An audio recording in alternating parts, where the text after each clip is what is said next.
After one of the worst F1 races in its history, last time out at the Japanese Grand Prix, F1 returned today with a competitive session with the Bahrain Grand Prix qualifying. I tell you what, even 1 second of this qualifying session was better than the Japanese Grand Prix. I reviewed the Japanese Grand Prix. Have you got anything to say about it? Because I went through it. I actually labelled it the worst race of all time that I can remember. And I'm not even exaggerating. See, when it comes to Monaco, I can accept no overtakes. It's Monaco. It's the jewel in the crown, as they say. It's like, oh, it's Monaco, you know, pit stop battles, all that stuff. The threat of the barriers, but what happened? Japan was bad. We didn't even get a pit stop battle, really, because they both pitted in the same lap. I mean, we did get that brief moment where Norris tried to go side by side with Max Verstappen, and that was as good as it got. Yeah, you know what? See next year's regulations. They need to work. See this? I've seen people say, well, why don't we just go to tracks that are better, you know, for the cars? Race tracks for F1, I mean, they don't grow on trees at the end of the day. And why would you scrap like 60% of the calendar just for the sake of the cars? Like, what's easier? Getting new cars? Of course that's what's easier. Just need to make the cars better. They need to make them smaller and easier to follow, because that race was disgusting. Anyway, let's get into Q1. The 5 drivers out: Nico Hulkenberg, Liam Lawson, Gabriel Bortoleto, Lance Stroll and Ollie Behrman doing in P20. A bit of a shocker only for Behrman, considering he's been really good the last couple of weeks. Lance Stroll in 19th. I think after the first 2 weekends, Lance Stroll's just back to factory setting of shite. Aye, you know, first couple of race weeks, he got points on the board, and you're thinking, oh, maybe this is Lance Stroll improving. Nah, Japan was shite.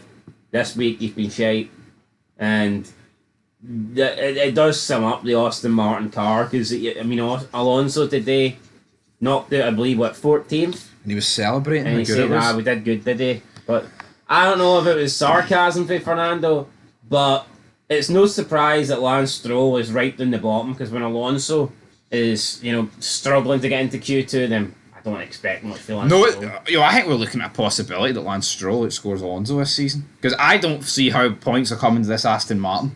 Nah, it's, yeah.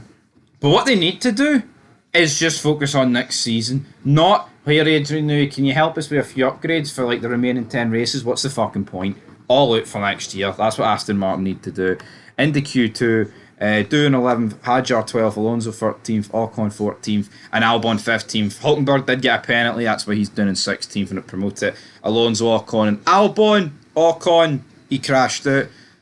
Jack Doohan though, 11th seemed pretty good for him, but considering his teammate got 4th, which we'll get to in a second, maybe wasn't that good. Tsunoda made it to P10, Hamilton P9, Sainz 8th, and Verstappen 7th. So let's just address that wee gaggle of cars. Much more on it for Carlos Sainz out qualifying Hamilton. He liked that one.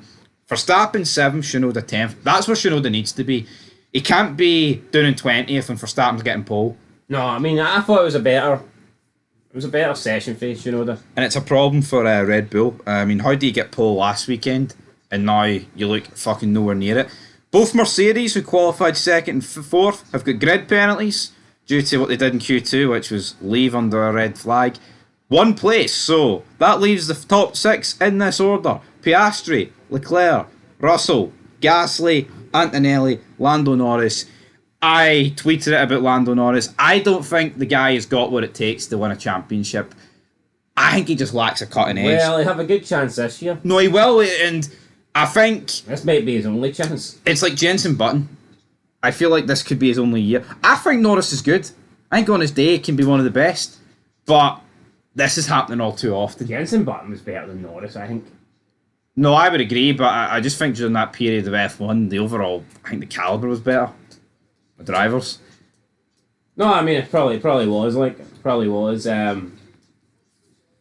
Yeah, no, I can see that. I think, like, you felt if Button didn't win the title in 2009, he was never going to win it. Which he never went on to win another one, so, I mean, it looks like did he come close to winning another one?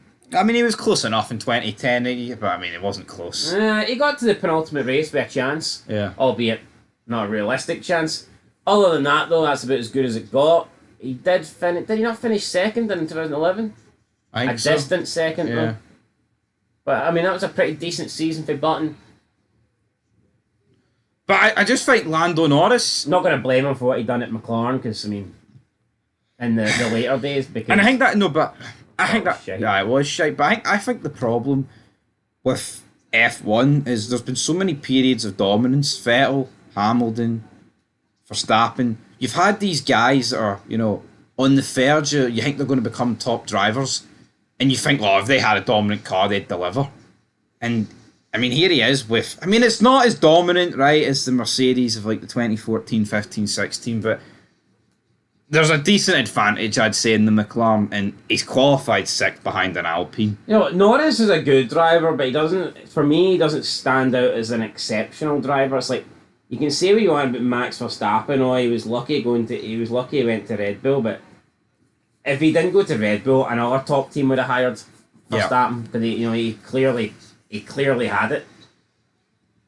But I don't know, with Norris, it's like, I don't know, I'm not saying he lucked into the McLaren, but let's be honest, when McLaren did bring him in, McLaren weren't the top team that they were. No. If McLaren, right, bottle, and I would describe it as a bottle, if they don't win the drivers this year, right, could they not be looking at switching up their drivers? Or is that too extreme? Depends how the season pans out. No, it does, but... I mean, if the drivers are the sole reason for them not winning, then, I mean, possibly. Well, I mean, I would borderline say they would have to be. But anyway, Piastri got pole, and it looks like it'll be a good race tomorrow, folks. So that's where we'll leave it. Qualifying review wrapped up. Race review tomorrow. Till next time. Peace.